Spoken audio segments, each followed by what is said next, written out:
sortir d'un christianisme trop confortable. On prie et après on y va dans le message. Seigneur, je te remercie pour ta présence. Merci pour ton esprit qui est là dans ce lieu. Je te prie d'agir, de libérer ta gloire et de bénir ta parole maintenant, que nous puissions la recevoir afin qu'elle nous transforme et qu'elle nous change dans le nom de Jésus. Et toute l'Église dit Amen. Les amis, il y a un drame dans l'Église. Et le drame est le suivant, c'est qu'au bout de 2 ans de conversion, la plupart des chrétiens n'ont plus d'amis non chrétiens dans leur cercle. Au bout de 2 ans de conversion, la quasi-totalité des relations proches, des amis qu'on a, sont quasiment tous des chrétiens et quasiment pas de non-chrétiens. Et c'est une statistique qui est fiable, c'est une étude qui est fiable. Et je ne sais pas pour vous, moi je trouve ça dramatique. Parce qu'on n'est pas appelé à vivre cela. Alors, parfois c'est par nécessité. C'est-à-dire qu'il y a des moments où il faut effectivement se détacher de relations qui nous entraînent dans le péché. D'accord ? Des relations qui sont toxiques. Lorsque j'ai donné ma vie à Jésus, j'avais 13-14 ans, je ne pouvais plus continuer avec certaines relations parce que ça allait me tirer vers le bas et ça allait m'emmener dans le péché, surtout que j'étais encore faible spirituellement. D'accord ? Donc parfois c'est nécessaire. Puis parfois les amis, il y a un certain confort à être entre chrétiens. C'est vrai ou pas ? Parce qu'entre nous, il faut le dire, généralement, on est assez d'accord. D'accord ? C'est vrai ou pas ? Tu sais, sur les sujets de société, sur les grandes choses de la vie, sur la sexualité, sur le mariage, sur les grands sujets. On est d'accord entre nous, on est à l'aise entre nous, c'est vrai ou pas ? On parle la même langue, on peut, ok, le même jargon, on a le même kiff, on peut mettre les mêmes musiques, ah ouais, ok. C'est vrai ou pas ? La réalité, c'est que parfois, c'est un peu inconfortable lorsque ce cercle-là est un peu changé, modifié. La réalité, c'est qu'on doit faire attention à un christianisme trop confortable. Savez-vous pourquoi ? Parce que Dieu, lui, n'est pas confortable. Dieu n'est pas juste assis dans son ciel confortablement, un ange pédicure, un ange manucure. Ok ? Puis fais-moi du vent, j'attends que ça se passe. Il paraît qu'il y a des problèmes sur la terre. On est tellement bien. Savez-vous que réellement, Dieu est vit dans l'endroit le plus safe du ciel sur la terre. Enfin, je ne sais pas comment on va appeler ça. Ok ? Il vit dans l'endroit le plus safe. Il y a des anges, des séraphins, des chérubins qui gardent l'entrée, etc. C'est hyper sécurité. Et pourtant, Dieu ne reste pas dans son confort. Et c'est tout ce que la Bible nous enseigne et c'est également ce que nous disent 2 personnes qui sont des experts de la mission. En fait, il y a un concept qu'on appelle le concept de missio Dei. Ça veut dire quoi ? Ça veut dire que Dieu est en mission. Dieu ne reste pas confortable. En fait, Dieu est en mission, Dieu sort de son confort et l'Église est appelée à participer et à entrer dans la mission de Dieu.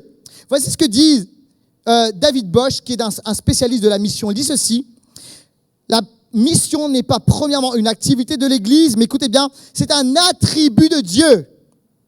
Dieu est un Dieu missionnaire. Autrement dit, un Dieu qui bouge. Autrement dit, un Dieu qui est en activité. Autrement dit, un Dieu qui sort de son confort. Que quelqu'un dise amen à cela.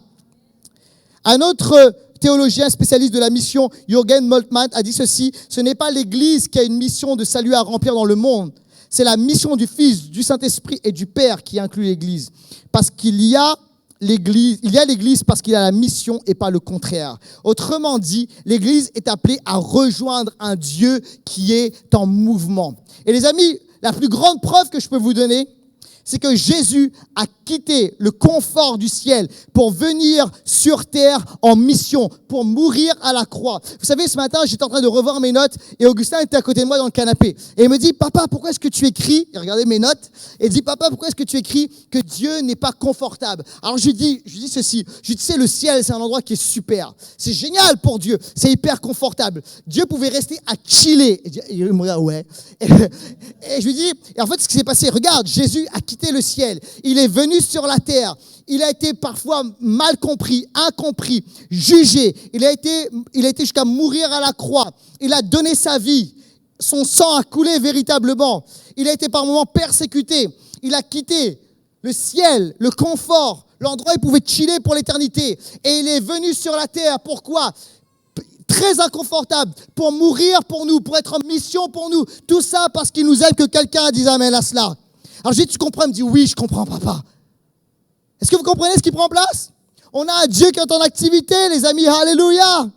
Et si Dieu est en activité, si Dieu s'est envoyé lui-même, de la même manière, Dieu, Jésus nous envoie. Matthieu chapitre 10, verset 16. Vous êtes toujours avec moi, Église? Non, est-ce que vous êtes vraiment avec moi là? Je veux savoir. Ok, merci. Matthieu 10, 16. Voici que je vous envoie comme des brebis au milieu des loups. Jésus dit, je vous envoie. Ok?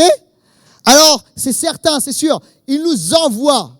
Certains disent, ouais, mais c'est dangereux. Ben oui, Jésus l'a dit. Non, mais il a dit clairement. Il a dit, je vous envoie comme des brebis. Ok? Au milieu des loups. Les loups, c'est tout ce qui est, c'est le démoniaque, c'est les ténèbres, c'est là où il y a des combats, c'est là où c'est difficile. Est-ce qu'il y a des endroits où c'est dangereux? Oui. Est-ce qu'on est censé y aller? Oui. C'est Jésus qui nous l'a dit. Ok? Il nous envoie véritablement. Matthieu chapitre 28, verset 19. Allez! C'est une ordonnance, un ordre de Dieu. Allez! Faites de toutes les nations des disciples, baptisez-les au nom du Père, du Fils et du Saint-Esprit. Donc il y a cet ordre divin qui est sur nous chrétiens, de ne pas juste rester entre nous, dans notre cercle confortable, à chanter Kumbaya, Seigneur. Ou bien tu as juste à kiffer nos moments, juste entre chrétiens. Mais il y a cet ordre de Dieu véritablement de sortir, d'aller et de faire une différence dans ce monde. Quelqu'un a dit amen à cela. Maintenant, écoutez bien ceci. Je vais être équilibré. Parce qu'il faut garder l'équilibre. Vous savez, j'ai vu parfois, et après quelques années de ministère, j'ai vu parfois du déséquilibre. Alors, le premier déséquilibre que j'ai vu, c'est une église qui est repliée sur elle-même. Ok ?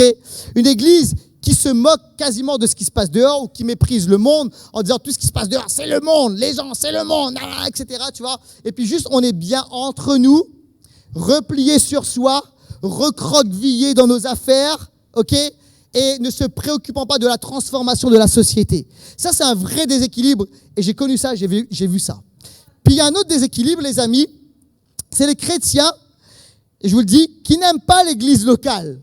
Et par moment, en fait, on dit, OK, faut aller à l'extérieur, OK, sans attachement à une église locale. Oh. Ça, c'est un danger, les amis. Vous savez pourquoi? Et notez bien ceci. C'est qu'il faut la mission et la maison. Les deux ensemble. C'est que Dieu nous envoie en mission, mais il nous appelle à être rattachés à une maison. OK, je vais le redire. Dieu nous appelle à aller dans la mission, mais à être attachés à une maison. Et c'est constamment cela. L'intérêt pour la mission n'est pas un désintérêt pour la maison. Et regardez ce que dit Jésus. Jésus a créé l'équilibre. Il dit, il nous enseigne de jeter nos filets. OK? Et il nous appelle aussi à remonter les filets. Si tu jettes les filets et que tu ne les remontes pas, c'est qu'il y a un problème. Et par moment, vous savez, je l'ai vu, c'est que, OK, on jette les filets, nous c'est à l'extérieur, nous ça, OK, on va faire des choses à l'extérieur et tout. Puis il n'y a aucun attachement à une église. Puis on a des poissons, mais le problème c'est quoi? C'est qu'on remonte jamais le filet, puis le poisson repart. Parce qu'il n'y a pas d'attachement à la maison de Dieu. Et les amis, c'est très important, OK, d'envoyer les filets et de remonter les filets. C'est important, j'ai envie de dire, d'avoir cette danse, d'équilibre entre le fait d'aller et d'être attaché. Le fait d'aller et d'être attaché. Et les amis, on ne peut pas vivre la vie chrétienne sans aller en étant replié sur soi-même, mais on ne peut pas vivre la vie chrétienne sans attachement à une maison. Quelqu'un dit amen à cela. Alors, on va voir ensemble aujourd'hui, on va étudier la Bible. On va étudier un texte aujourd'hui qui est l'évangile de Jean, chapitre 4. Est-ce que vous aimez la parole de Dieu? OK, parce qu'on va pas mal aller dans l'évangile de Jean, chapitre 4, et on va faire ensemble comme une sorte d'étude de texte, OK?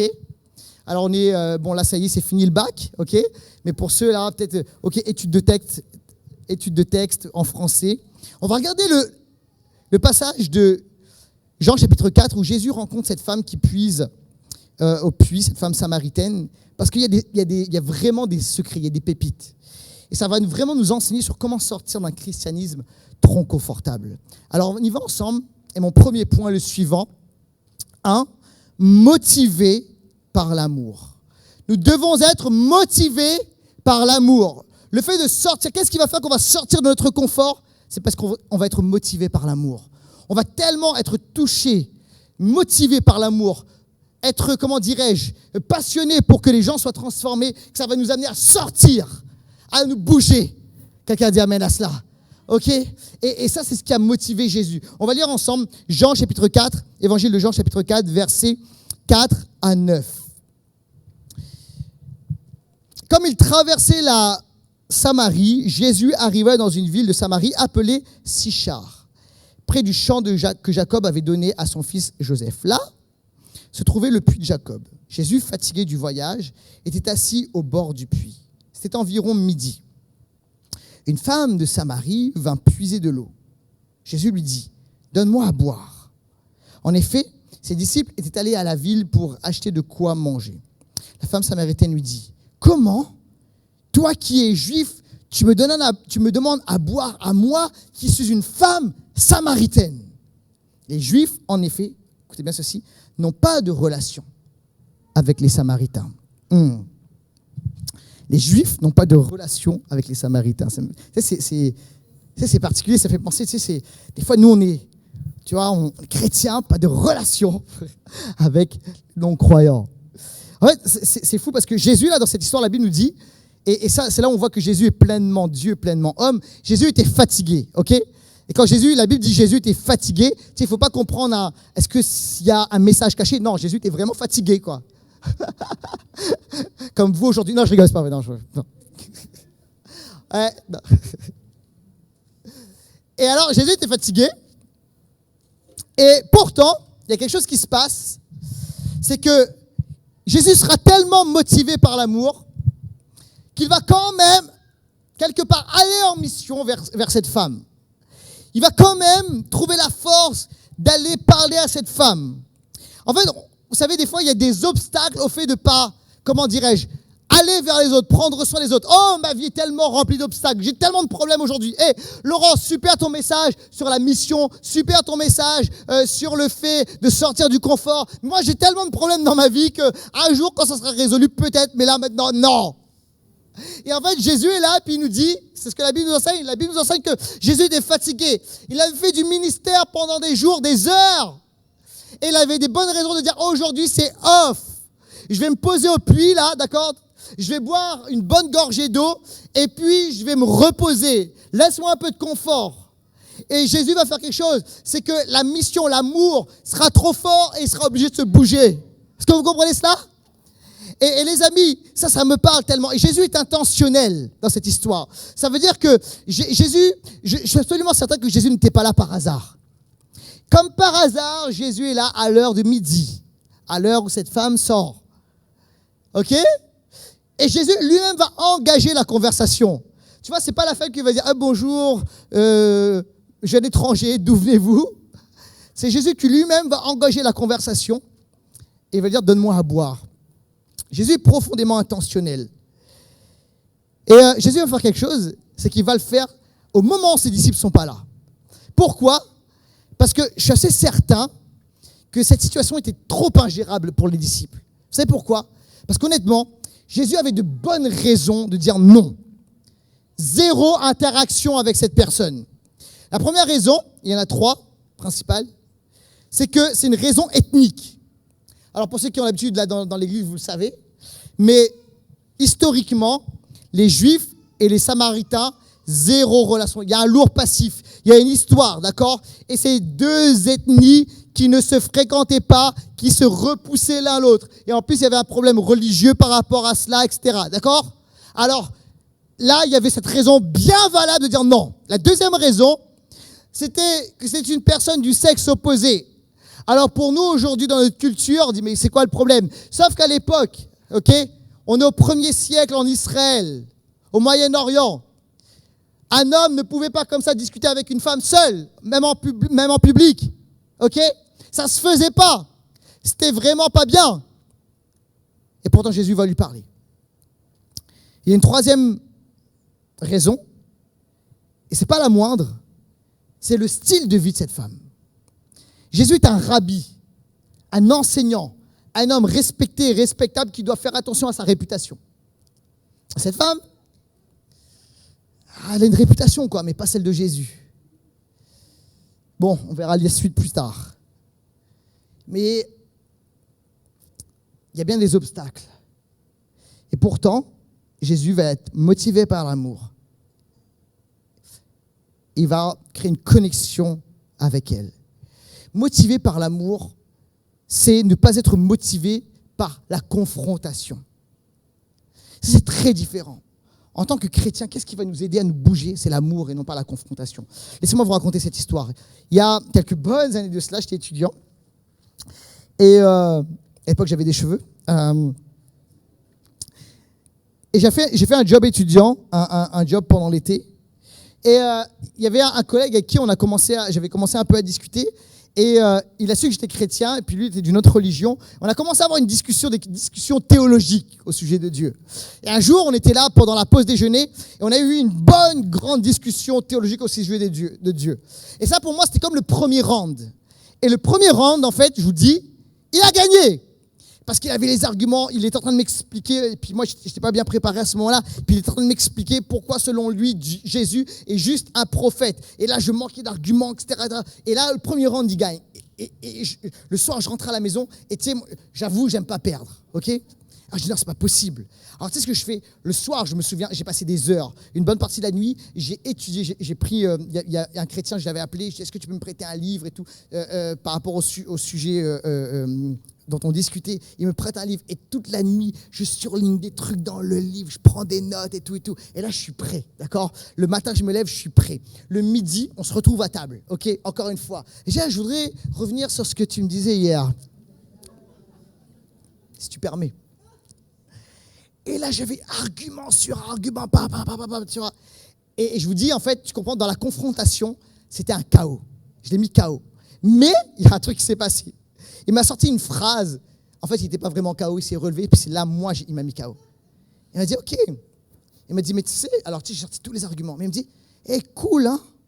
On reste calme, Laurent. Je sais pas, tu sais, ton visage, il change là, Laurent. T'es comme énervé. Mais pas du tout. Et en fait, c'est ce qui se passe. C'est que j'avais gagné la joute verbale, la confrontation, mais j'avais perdu son cœur.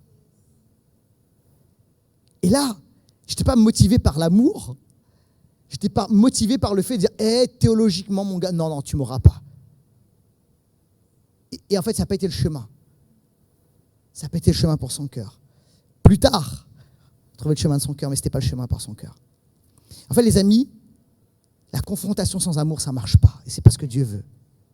Il veut qu'on soit motivé, profondément motivé par l'amour. Pendant 11 ans, j'ai travaillé en tant que juriste du travail. Et en fait, je travaillais dans le public. Et lorsque je suis arrivé dans ce boulot, en fait, j'ai découvert un univers que je ne connaissais pas. Parce que j'ai découvert un monde hyper politisé, d'accord, et très marqué sur le plan idéologique. Et là, moi, je suis là, j'arrive, je réussis mon concours et j'arrive dans ce milieu. Et je me dis, où est-ce que je suis tombé? Ces gens parlent un langage que je ne connais pas. Ils ont des idées politiques qui ne sont pas les miennes. Ils ont des idées de société qui ne sont absolument pas les miennes. Où est-ce que je suis tombé, ok? Et je dis, pourquoi Dieu, tu m'envoies dans ce contexte avec ces personnes? Et en fait, vous savez ce qui s'est passé? C'est qu'au fur et à mesure, j'ai non pas appris à connaître le groupe, mais à rencontrer véritablement et à aimer des individus. Et ça change tout. Parce qu'on mange ensemble, on prend le café ensemble, on échange, etc. Puis il y a des histoires. Et puis parfois il y a des drames de la vie. Puis des fois il y a des naissances. Et puis on commence à... on se découvre et on devient plus que des collègues, on devient des amis. Tu comprends? Puis des gens qui me disent, moi la religion, l'église, Marc. Et puis c'est des gens qui commencent... Puis tu sais, en fait je dois te dire, j'ai déjà été dans une église. Et une fois je me suis inscrit c'était un camp protestant évangélique, Ah ouais? Tu sais, il te dit ça 6 ans, 7 ans plus tard. Il dit, mais c'était ma crise de foi. Ok. Et puis après, tu sais, les gens s'ouvrent et tu te rends compte que leur cœur est juste... En fait, c'est l'être humain, quoi. Et en fait, ce qui s'est passé, c'est qu'au début, mon sentiment, c'était...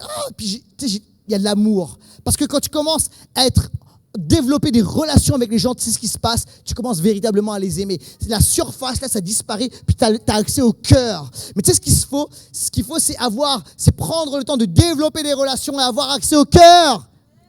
Alors, une de mes craintes, lorsque je suis devenu pasteur à temps plein, c'était de me dire, ok, je vais vous le dire, le risque, c'est que je ne fréquente que des chrétiens. Et je vous aime, hein? Vraiment. Mais je me dis, tu sais, j'avais des non-chrétiens, je pouvais témoigner, leur parler, il y avait des... Tu vois, et en fait, ce qui s'est passé, c'est super. Quand tu as des enfants, tu rencontres les parents des enfants, tu vois, des copains, quoi, de tes enfants. Et c'est ce qui s'est passé. Et dans notre ville, eh bien, avec Claire, on a des amis, mais vraiment des amis. C'est pas juste des connaissances, on les invite à la maison. Et en fait, c'est ce qui se passe, c'est que tu développes des relations vraies, authentiques. Et en fait, le matin, tu es là, puis sans que tu l'écrives dans ta liste de prières, tu te mets à prier pour ces personnes. Tu comprends? Tu te mets à les aimer. Et en fait, c'est incroyable, il y a des gens qui disent, vous, c'est comme la famille. Oh! Il y a de l'amour. Et en tant que chrétien, les amis, c'est un défi, hein? Mais voici le défi que je vous lance, et que le Seigneur vous lance. C'est OK, restons attachés à l'Église, mais en même temps, développons des relations avec des non-croyants jusqu'à ce que nous puissions les aimer, jusqu'à prier pour eux. Parce que trop souvent, c'est ce qui se passe, c'est qu'on veut vendre notre produit sans amour. Et des fois, on est en mode, tu sais, alors, il y a des commerciaux, que Dieu vous bénisse, j'ai aucun problème avec les commerciaux. Mais en fait, tu sais, on n'est pas des commerciaux de l'Évangile. Nous sommes des enfants de Dieu motivés par l'amour. Quelqu'un a dit amen à cela. Et on n'a pas un produit à vendre ou à offrir. Il y a des êtres humains devant nous avec une histoire, avec leur vie, avec parfois des drames, avec des difficultés. Et un être humain, c'est un être humain. Mais ce qui se passe, c'est quoi? C'est l'amour, les amis. Et en fait, lorsque tu as passé assez de temps avec quelqu'un et que tu as démontré l'amour, le cœur est prêt, le cœur est ouvert, il y a une confiance et ça va venir. Les amis, c'est ça. Quelqu'un dit amen. J'espère que ça vous motive. Moi, ça me motive. Alléluia. Deuxièmement, on continue le texte. Pertinence sans compromis. En fait, nous devons être pertinents, mais sans compromis. Je vais le redire. On doit être pertinent sans compromis. Alors, on va regarder la pertinence. Jean, chapitre 4, verset 7, et ça apparaît à l'écran. Une femme de Samarie vint puiser de l'eau. Jésus lui dit, donne-moi à boire. On s'arrête là. Donne-moi à boire. La femme vient puiser de l'eau, puis Jésus va faire quelque chose, c'est qu'il va la rejoindre. Il commence pas en lui disant, je suis le Messie, voici ta vie. Avec un discours théologique, elle vient puiser de l'eau, il crée une connexion. Est-ce que tu pourrais me donner à boire, s'il te plaît? Et qu'est-ce qu'il fait? Il va rejoindre cette femme. Et c'est hyper important, les amis, la dimension de la pertinence. Et regardez après, alors qu'il va rejoindre cette femme, toute la suite va découler de cela. On continue la lecture au verset 10. Jésus lui répondit, si tu savais quel est le cadeau de Dieu et qui est celui qui te dit, donne-moi à boire. Tu lui aurais toi-même demandé à boire et il t'aurait donné de l'eau vive. Seigneur, lui dit la femme, tu n'as rien pour puiser et le puits est profond. D'où aurais-tu cette eau vive? Es-tu, toi, plus grand que notre ancêtre Jacob, qui nous a donné ce puits et qui a bu de son eau lui-même, ses fils et ses troupeaux? Jésus lui répondit, toute personne qui boit de cette eau-ci aura encore soif. Mais en revanche, celui qui boira de l'eau que je lui donnerai n'aura plus jamais soif, et l'eau que je lui donnerai deviendra en lui une source d'eau qui jaillira jusque dans la vie éternelle. Jésus commence avec une connexion et il continue avec une réalité, avec des profondeurs spirituelles bibliques extraordinaires. Mais qu'est-ce qui passe? Jésus va créer la connexion. Il va rejoindre cette femme. Et ça, les amis, c'est hyper important. En tant que chrétiens et en tant qu'Église, nous devons être pertinents. On doit rejoindre les gens là où ils sont. OK?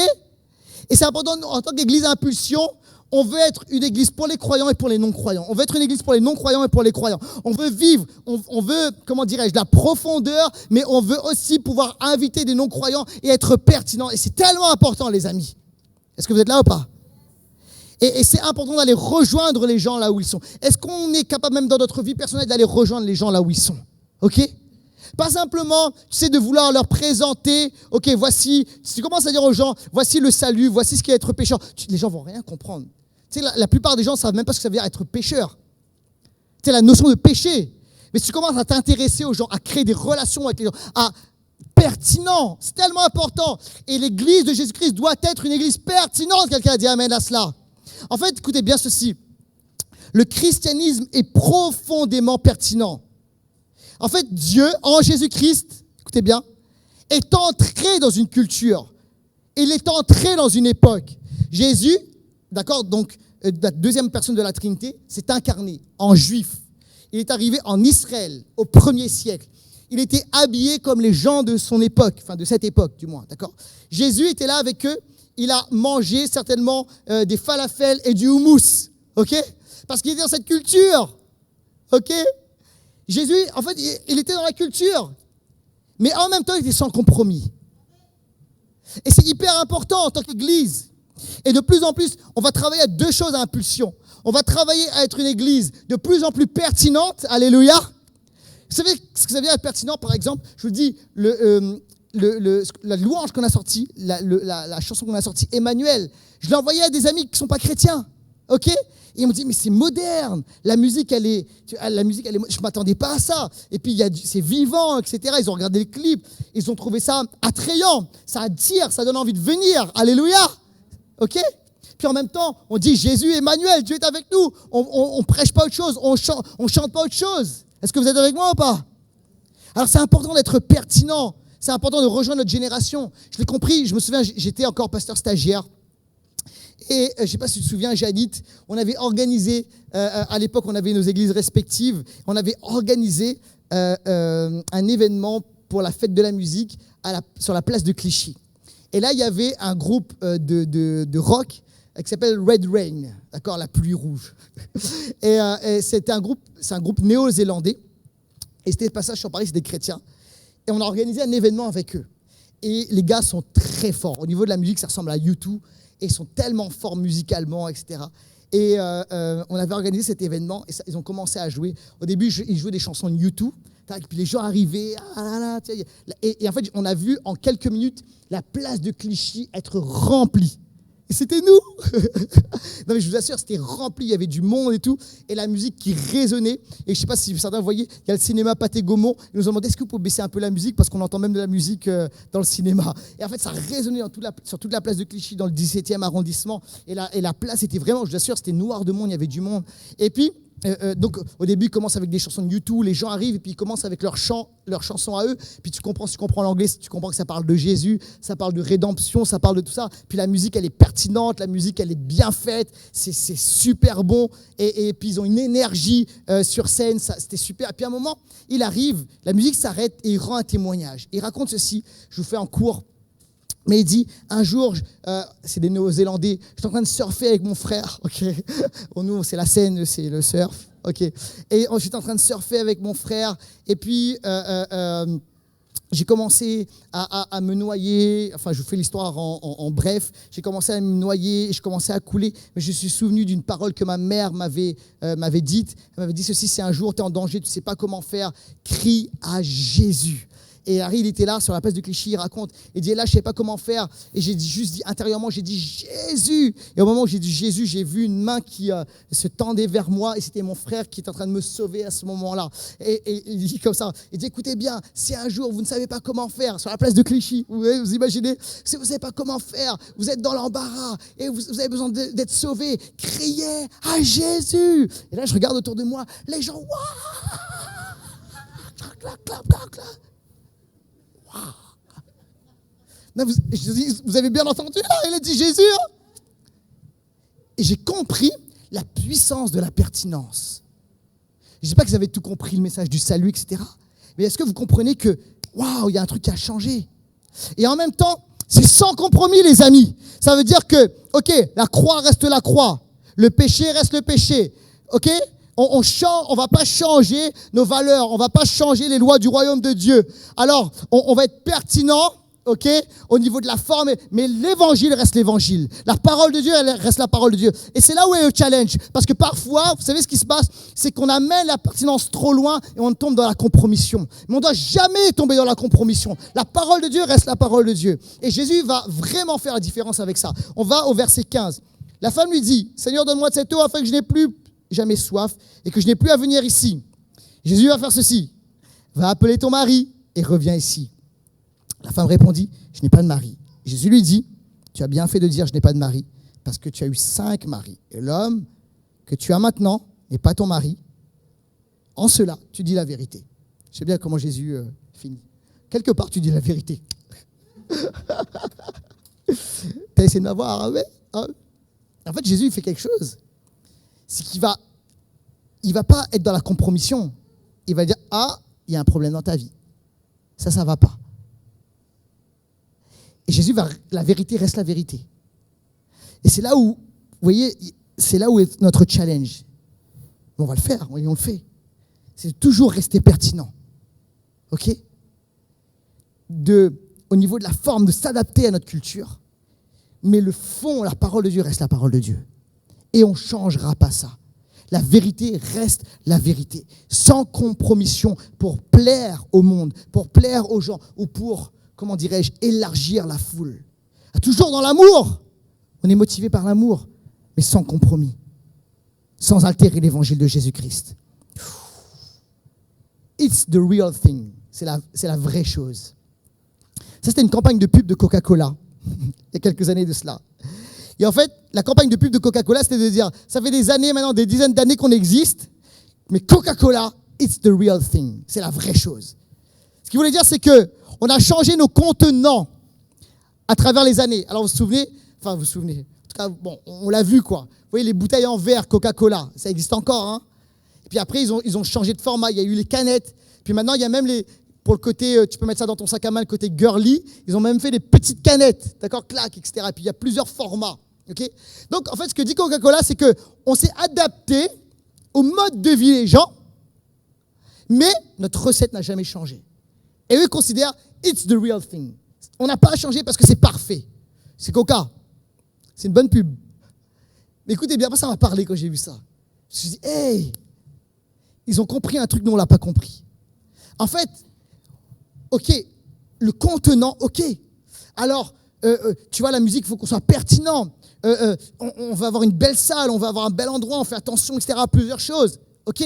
Mais l'évangile, c'est la vraie chose. On ne changera pas la recette, les amis. La recette, ça fait 2000 ans qu'on prêche ce message. Ça fait 2000 ans que les gens sont transformés. Ça fait 2000 ans que les gens sont changés. Ça fait 2000 ans que le christianisme, que Jésus-Christ révolutionne les vies, les familles, les nations des villes. Quelqu'un dit amen à cela. On ne changera pas ça. Alléluia. On continuera à prêcher l'évangile du royaume de Dieu. On continuera à guérir les malades, à chasser les démons. On continuera à étendre le royaume de Dieu parce que c'est la vraie chose. Mais par contre, comme Jésus l'a fait, on va aller dans notre culture et on va parler leur langage, mais on va leur prêcher Jésus. Quelqu'un dit amen à cela. Est-ce qu'on peut applaudir le Seigneur, s'il vous plaît? Écoutez, je voudrais que la génération de mes enfants soit heureux et fiers d'amener des amis à l'église. Est-ce que vous êtes là ou pas? J'aimerais qu'ils soient heureux de dire, hey, on amène des copains à l'église, puis regarde comment c'est l'église, tu penses. Mais en même temps, il y a un message qui te transforme et qui te change. Parce qu'un message que tu vas altérer, c'est un message qui est sans puissance. Alléluia. Est-ce que vous êtes là?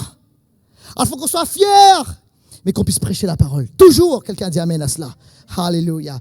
Troisième point, les dons spirituels. Alors, Jésus va y aller avec les dons spirituels. Nous devons utiliser les dons spirituels. Jésus va donner une parole à cette femme, c'est une parole de connaissance. Versets 16 à 19. Va appeler ton mari. On l'a lu ensemble. Il dit Jésus, il revient ici. La femme dit, je n'ai pas de mari. Jésus lui dit, tu as bien fait de dire, je n'ai pas de mari, car tu as eu 5 maris et l'homme que tu as maintenant n'est pas ton mari. En disant cela, tu as dit la vérité. Mais écoutez ce que dit cette femme. Seigneur, je vois que tu es un prophète. Alors là, il y a un truc, il y a un déclic qui prend place. Et c'est à partir de cette parole, soufflée du Saint-Esprit, que tout va changer. En fait, c'est le moment où tout bascule. C'est là où il y a le shift qui prend place. C'est sur cette parole. Et dire, oh, je vois que tu es un prophète. T'es un homme parce que tu as soif, mais tu n'es pas un homme comme les autres. Il y a plus chez toi. Et alors, cette parole, elle va être tellement marquante. Regardez, on voit que c'est un élément déclencheur. Si on va au verset 28 et 29, plus loin, il est écrit ceci. Alors la femme laissa sa cruche, s'en alla dans la ville et dit aux habitants, venez voir un homme qui m'a dit tout ce que j'ai fait. Et regardez, ne serait-ce pas le Messie? En fait, cette parole-là va bouleverser cette femme. Mon point est le suivant, c'est qu'on ne peut pas faire sans le Saint-Esprit. On ne peut pas faire sans la puissance de Dieu, sans le surnaturel du Saint-Esprit. On ne peut pas faire sans les dons spirituels. Moi, j'aime, vous savez, j'aime la théologie. J'aime ce qu'on appelle l'apologétique. C'est ce qu'on appelle la défense de la foi chrétienne. D'accord ? Donc, en fait, c'est tous les arguments pour démontrer, comment dirais-je, que la Bible est fiable, que Jésus, par exemple, est vraiment ressuscité ou plusieurs choses comme ça. Donc, c'est des arguments de raison pour discuter avec des personnes qui vont opposer un argument contraire. J'aime ça. J'étudie ça. C'est cool. Faites-le. C'est très bien. C'est génial. Mais je peux vous dire un truc. Je vais vous faire un raccourci. Tu peux avoir tous les arguments. Je l'ai fait. Eh bien, tu ne vas pas convaincre un cœur. Tu vas peut-être un peu le bousculer dans sa pensée, dans son intellect, mais ça ne changera pas un cœur. Et je vous assure, je l'ai fait. Mais ça ne va pas changer un cœur. Par contre, il y a quelque chose sur lequel tu ne peux pas discuter. C'est lorsque le Saint-Esprit surgit dans la vie d'un individu avec une parole appropriée, juste, avec un miracle, avec une guérison qui tombe à propos. Tu peux pas nier que c'est Dieu. Ça convainc les cœurs, les amis. C'est pourquoi, regarde, Jésus arrive, et puis il va lui dire, ok, vous avez dit qu'il faut adorer à tel endroit. Jésus va dire, non, mais maintenant, c'est pas ça. C'est en esprit, en vérité. Jésus, il va même pas rentrer dans une discussion. Il aurait pu, c'est Jésus, il aurait pu argumenter théologiquement et démontrer que les Samaritains avaient tort parce qu'ils avaient tort. Mais Jésus ne va pas rentrer là-dedans. Jésus va parler aux profondeurs de son cœur. Parce qu'il sait que le problème, ce n'était pas un problème théologique, apologétique, ce que tu veux. Le problème, c'est un problème du cœur. Et alors que Jésus est rempli du Saint-Esprit, Jésus va lui donner une parole de connaissance qui va dévoiler sa vie et qui va l'amener à cette conclusion. C'est une révélation qu'elle a eue. Le voile est ôté, le voile est déchiré devant ses yeux. Oh, je suis un prophète. Elle va me dire, je pense que c'est le Messie. Et elle va aller prêcher aux Samaritains, aux gens de son village, de Sichar, que probablement j'ai vu le Messie aller voir cet homme. C'est pas n'importe quel homme. Pourquoi ? Pas parce qu'il a démontré théologiquement qu'on avait tort, mais parce qu'il m'a révélé l'état de mon cœur avec un don spirituel. Et les amis, on a besoin du Saint-Esprit. On a besoin d'être rempli, saturé de la présence de Dieu. Vous savez, pas simplement... Alors, vous savez, les dons de Saint-Esprit, c'est pour nous, dans l'Église, et c'est très bien, on reçoit des révélations, on vous donne des paroles prophétiques, c'est excellent. Continuons à le vivre et à le faire. C'est génial, alléluia. Okay ? Mais pourquoi est-ce qu'on ne le vivrait pas en dehors ? Pourquoi est-ce qu'on n'irait pas voir nos amis, nos collègues, les membres de notre famille et libérer une parole de Dieu et prier pour les malades ? Alors, tu sais, tu ne vas pas le faire, ok, en mode, l'Éternel m'a dit. Pertinence. Il faut être pertinent. Réfléchis à ça, ok ? C'est pas le Seigneur m'a dit que... Non. Pertinence. Cool. Tu sais, tu bois ton café tranquille, tu vois ce que je veux dire ? Puis en fait, j'ai quelque chose à te dire. Je ne sais pas pourquoi ça... Tu vois, tu peux y aller comme ça. Ça me passe par la tête. Est-ce que par hasard... Ou tu sais ce que... Moi, quand je te vois, je pense à ça. Ok ? Et voilà la réaction. Je me souviens, c'était avec une collègue de travail. On était en train de boire le café. Et puis, à un moment, je lui dis, tu sais, je ne dirai pas son prénom parce que je dis, tu sais comment je te vois. Et puis, je lui ai parlé précisément de sa valeur. Et tu sais comment tu sais que ça vient de Dieu ? Quand tu vois les larmes qui montent.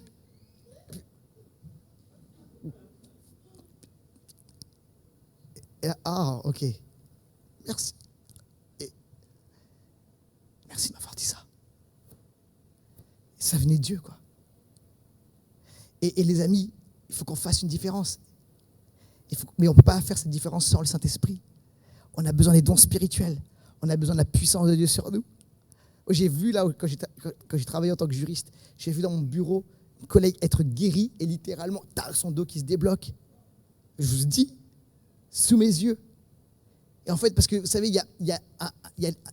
autour de nous, il y a des gens qui sont prêts à recevoir. Maintenant, c'est à nous d'être remplis, équipés du Saint-Esprit. Et puis d'y aller, les amis. Je voudrais finir, je vais appeler l'équipe de louange, j'aimerais bien vouloir revenir. Je voudrais parler de ma tante qui s'appelle Nadia. On l'a baptisée à Impulsion il y a quelques temps de cela, c'était pendant le Covid. On l'a fait en live, enfin en vidéo. Et c'est extraordinaire. Cette femme, ma tante Nadia, Dieu pour elle, tu vois, c'était vraiment pas son truc. Ok, je ne vais pas rentrer dans tous les détails, mais Dieu, la religion, tout ça, laisse tomber, je t'assure. Puis, un jour, pareil, je ne vais pas raconter tous les détails, mais elle est en conversation avec mes parents au téléphone, puis elle parle un peu des challenges qu'elle a, et un des challenges qu'elle a, c'est gros problème de santé, grosse douleur au niveau du dos, mais c'était intense, elle ne pouvait plus dormir la nuit, aucune position. Donc elle était soulagée la nuit, elle a des douleurs, la journée elle a des douleurs, du coup elle était fatiguée sur les nerfs et tout. Gros problème. Et puis, alors que elle est dans cette situation où elle n'est pas bien, où ça ne va pas bien dans sa vie, elle est au téléphone avec mes parents, et mes parents lui proposent, il y a une conversation, puis de prier. D'accord ? Mais c'était un challenge, est-ce que tu acceptes ? Voilà. Prier. Pour vous, elle dit c'est normal, mais pour elle, non. Et là, au téléphone, ce qui s'est passé, à distance, elle commençait à prier au nom de Jésus. Et elle dit, je ne sais pas ce qui se passe. À distance, elle a commencé à sentir une chaleur, une présence qui a traversé tout son corps, véritablement. Et le Saint-Esprit est venu la visiter. Jésus est venu la visiter. La puissance de guérison de Jésus, à distance, est venue la visiter. Et elle a vécu une expérience de guérison phénoménale. Elle avait été voir des médecins. Elle avait pris des traitements. Elle avait été voir plusieurs spécialistes. Rien à faire. Mais le plus grand spécialiste est venu la guérir. Celui pour lequel elle avait dit non, jamais. Celui-là est venu la guérir au bon moment. Mais c'est aussi parce que mes parents, par la foi, ont dit on va prier et on va déclarer la guérison et on va croire dans la guérison, armés de ce don spirituel de la guérison. Au nom de Jésus, ils ont prié. Et la puissance de guérison de Jésus a traversé tout son corps et son dos. Et elle a été littéralement guérie, débloquée. Et elle a raconté quelques jours plus tard qu'elle a eu des visitations du Saint-Esprit extraordinaires. Et à ce moment-là, non seulement elle était guérie, elle a donné sa vie à Jésus, elle s'est engagée pour le Seigneur, elle a changé de vie. Quelques semaines après, elle a pris son baptême, baptisé du Saint-Esprit, extraordinaire. Mais ça pourquoi ? À cause de la puissance extraordinaire du Saint-Esprit. Quelqu'un dit amen à cela. Et applaudis le Seigneur, alléluia. Les amis, t'as beau argumenter, on n'a pas les arguments, mais on a quelque chose d'extraordinaire. On a quelqu'un d'extraordinaire, c'est le Saint-Esprit qui est avec nous. Jésus n'a pas dit ceci, je m'en vais, mais je vous laisse des arguments. Jésus n'a pas dit ça, il dit, je m'en vais, mais je vous laisse le Paraclet, le Saint-Esprit. Ok ? Et le Saint-Esprit est avec nous. Il est avec nous pour la mission, il est avec nous pour l'œuvre de Dieu. Mais c'est à nous maintenant d'y aller. C'est à nous de sortir de notre confort chrétien, de notre fauteuil chrétien, de notre cercle chrétien, d'être attaché à l'église, mais d'aller en mission. Et la mission, c'est pas aller au bout du monde. La mission, vous savez, des fois dire, je vais aller au bout du monde, changer le... Non, écoute-moi, il y a des gens là, juste autour de toi. Tu sors là, puis il y a des gens. Ok? Alors, mission, c'est ça, les amis. Et les amis, on doit se lever, on doit faire une différence. Il y a un monde qui crie après cela. Et c'est à nous, en tant que chrétiens, de relever le défi et d'y aller. Amen.